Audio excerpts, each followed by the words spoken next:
Eat Bulaga, pinagbantaang babagsak. Bakit na naman kaya?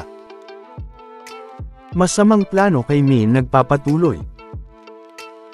Joey De Leon inatake na rin ng mga bashers. Mga legit daw bark ads pinagtanggol si Boss Joey. Matatandaang, una na nga nating napag-usapan ang pandadamay ng mga bashers hindi lang kay Maine, kundi maging sa Eat Bulaga at TVJ.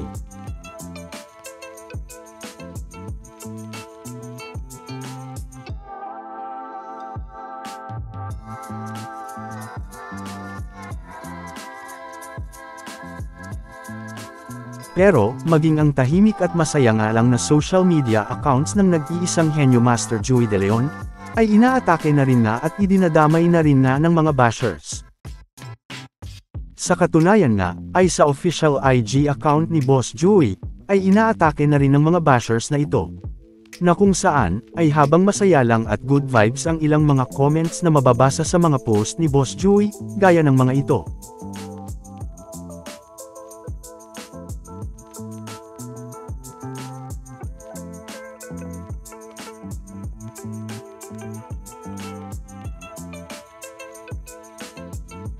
Ay may ilan namang mga mababasang mga comments ng mga bashers, sa mga post ni Boss Joey, na hindi nga lang pangkaraniwang pambabash, dahil may kinalaman na naman nga ito sa isyu ng FCP.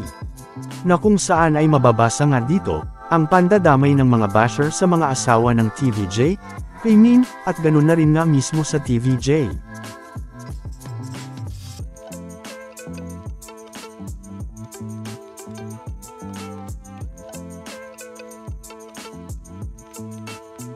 Na mga iilan nga lang yan, at mabibilang lang yang mga ganyang comments sa IG account ni Boss Joey. Dahil sa maniwala nga kayo o hindi mga bark ads at mga ka-highlights, ay hindi pa rin na tinitigilan hanggang ngayon ng mga basher si Maine. Sa katunayan nga, ay hanggang ngayon nga, ay araw-araw pa ring inuulan ng mga pambabash si Maine, lalo na nga sa kanyang IG account.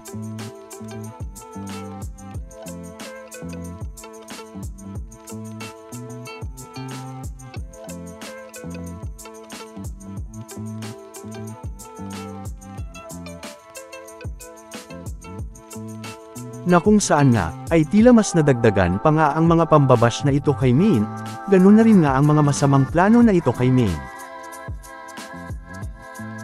Matatandaang, una na nga nating napag-usapan ang isang comment ng tila pagbabanta sa buhay ni Maine at Arjo, at sa kanyang pamilya noon.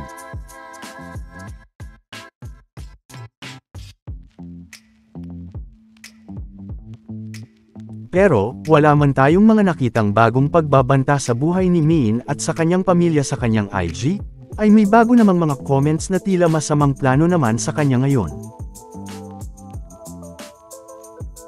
Gaya nga ng mga comments na ito, na sinisisi naman si Maine sa matatandaang nangyaring gulo na nangyari sa Menjola.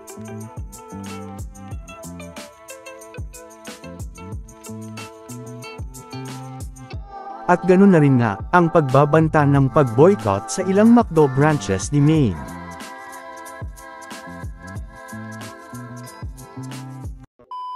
Welcome back mga ka-highlights! Bago tayo magpatuloy ay maaaring mag-subscribe at i-click ang notification bell para updated kayo sa mga susunod pang videos, at paki-like na rin ang video, share at mag-comment na rin. Maraming salamat po!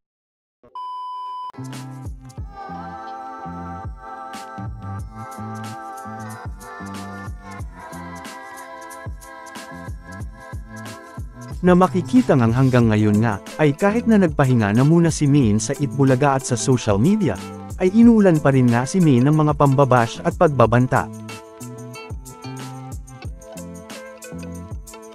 Pero, ang mas malala pa nga dyan, ay ang mga comments ng mga basher sa YouTube, sa IG, at ganun na rin sa FB, na mga comments nga ng mga pagbabanta naman, na pabagsakin naman ng Eat Bulaga. Matatandaang, una na nating napag-usapan ang masamang plano sa Eat Bulaga noon, at ang planong pabagsakin din ang Eat Bulaga noon, pero sa iba namang dahilan, dahil kalimitan nga dito ay mga fans ng ibang noontime show, at fans ng isang dating love team, na maaari nyo naman balikan kung hindi nyo pa ito napapanood. Pero, ngayon nga, ay iba naman nga ang naging dahilan ng mga bashers dito, dahil ang mga comments nga ng mga ito, ay dahil sa nangyayaring mainit na issue ngayon sa FCP. Na kung saan nga, ay mababasa nga ang mga comments na ito.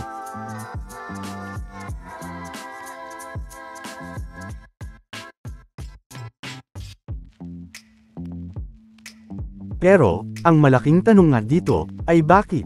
Bakit nila ito naiisip gawin sa Itbulaga, na 47 years nang ang nakakasama ng mga pamilyang Pilipino sa tanghalian? At pilit ngang idinadamay sa issue. Matatandaang, nang mapag-usapan natin ang masamang plano sa Itbulaga, at pandadamay ng mga basher sa Itbulaga sa issue ng korupsyon, ay mababasa nga ang naging reaksyon dito ng mga legit Dalbark ads at mga ka-highlights natin. Shout out na rin sa inyong mga Dalbark ads at mga ka-highlights.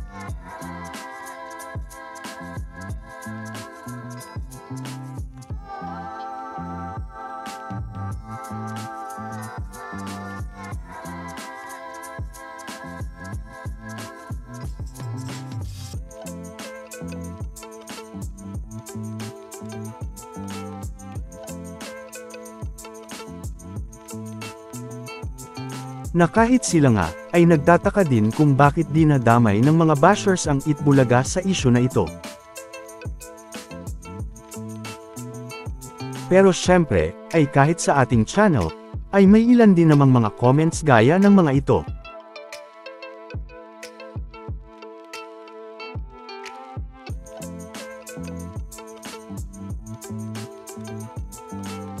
Kaya naman, kayo na nga lang ang humusga mga Dalbark ads at mga ka-highlights, sa mga ginagawang ito ng mga basher sa Itbulaga.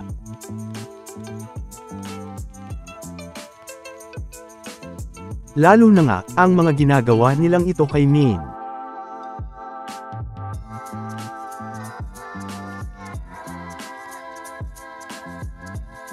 Samantala, ano naman ang mga masasabi nyo, patungkol sa mga napag-usapan natin, sa video na ito?